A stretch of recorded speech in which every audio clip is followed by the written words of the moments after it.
Yo, what is going on, ladies and gentlemen? Welcome back to the channel. I am Arsenio BJJ, and we are bringing you another BJJ rolling breakdown video, this time featuring brown belt Gerald, who just got his brown belt, and just like Matt Enforcer Mike, who got his black belt, I had to get a roll with him and test it out. And before we begin, I just want to say thank you guys for all the comments in the comment section, the subscriptions, the views on the channel. The channel has recently been blowing up. I've gone up like 131 subscribers. I have over 9,000 views on my videos now, and that's all thanks to you guys. So I just want to say thank you guys, and I hope to keep bringing awesome rolling footage to the channel. So with all that out of the way, let's get into the video. Here we are, we're going to slap bump. Gerald is going to opt on staying on the bottom. He's got a very good half guard over-under game. He actually plays a lot of the passing game that I play, the very heavy pressure and things of that nature from the bottom. So this is going to be a very good roll. As you can see, I'm trying to set up my X pass, but I didn't take that leg all the way up to the other side. As you can see, my right hand has a good grip on, I'm trying to basically get the underhook, but I end up opting on getting the collar. And what I'm trying to do here is get that X pass right here. I try to get the X pass, but his leg is very long and he keeps it under me, stopping me from getting that that pass.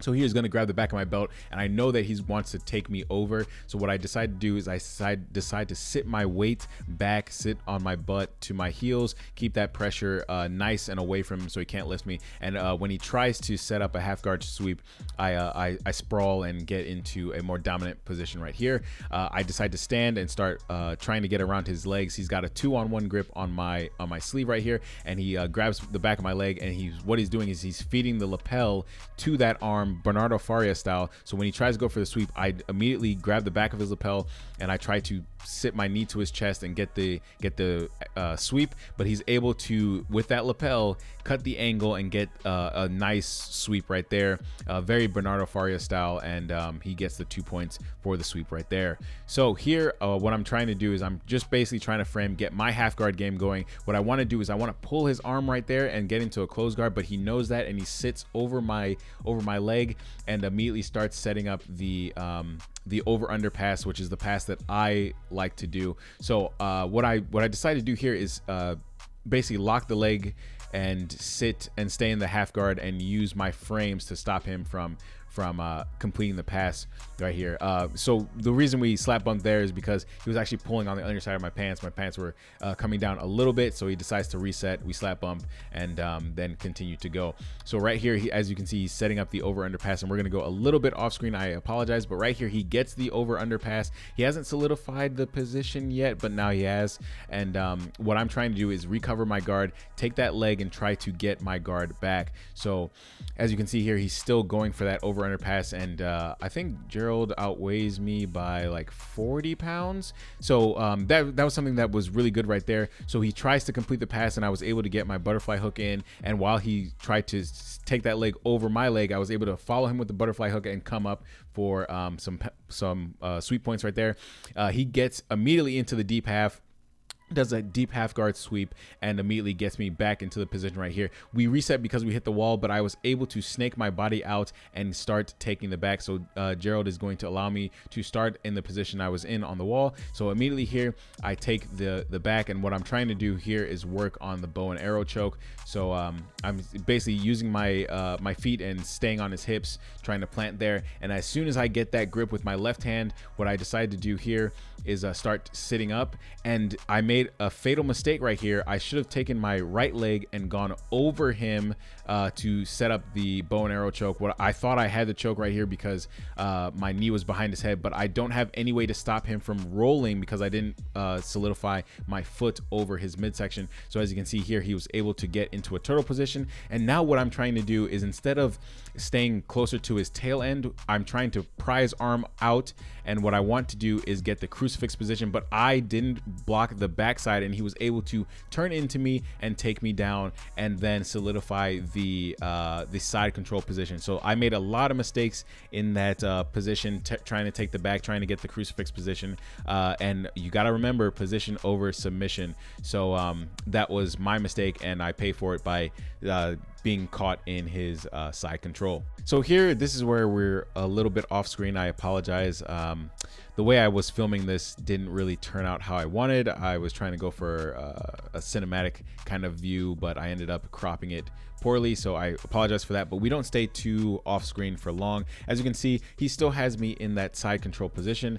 He's very, very, very heavy, and what I'm trying to do right here is I'm just basically trying to frame, trying to stop him from advancing the position. So as you can see, I'm taking my right arm behind his tricep, and I'm able to use this escape and reset and get my hips in front of him. That's the same escape that you learn at white and blue belt, where you take that arm and you stiff arm the arm away and basically move your body out so you can get out of the position. And it still works at purple and still works at brown. So don't stop working on those fundamentals. So here I'm snaking my leg under for the De La Hiva. I don't play Berimbolo, but I said screw it, let's go for it. I go for the Berimbolo, and what I like to do with the Berimbolo is I like to set it up and get into the over under position. I wasn't able to do that because Gerald got my leg, and when I come up, he was able to cut the angle and get behind me and basically turn my Berimbolo into a back take for him. Again, I'm not very good at Berimbolos, but sometimes I like to use them to get out of positions and force a scramble, which I was able to do here. So Gerald had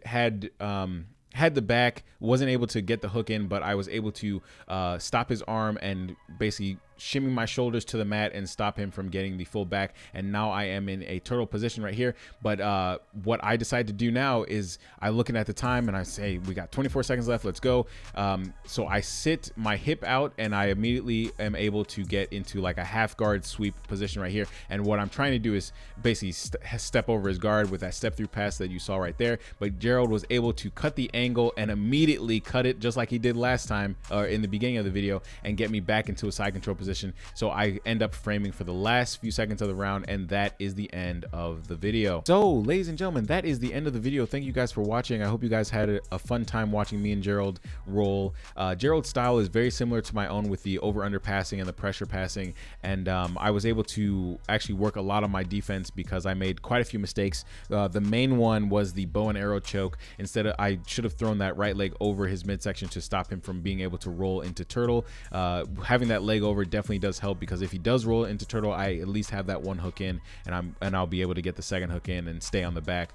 I made a few mistakes on cutting angles. That Berimbolo, I should have locked down that leg to kind of stop him from having free reign to my back, especially when I came up for the scramble. So there's quite a few things that I made mistakes on, but it's rolling and it's a learning experience, and I'm glad I was able to have this roll because it was very back and forth. You know, there was a lot of action, sweeps back and forth, a lot of scrambles, and that's how I kind of like my rolls. I don't like to be a stagnant roller. So I'm also bringing a lot of things to the channel, ladies and gentlemen. I will be bringing, you know, videos on white belts and blue belts, what to do, what you should be focusing on, what you should be learning, if instructionals are worth buying. And I have a lot of experience with that because I have over 40 on BJJ Fanatics and a few others on Jiu-Jitsu and some on Jiu-Jitsu X. So I'll be talking about that. And I just want to say thank you again for supporting the channel, all the comments, all the subscribers, all the views. Thank you guys for helping my channel grow. And I hope to be bringing more content to the channel and also better quality video. I'm going to be investing in a gimbal so you guys can kind of see what's going on the far side of sometimes you can't really see what's going on the far side. So I hope to be bringing a gimbal so we can get like a 360 view going on the rolls. So without further ado, ladies and gentlemen, that is the end of the video. Once again, thank you guys for watching and supporting the channel, and I will catch you on the next one. Peace.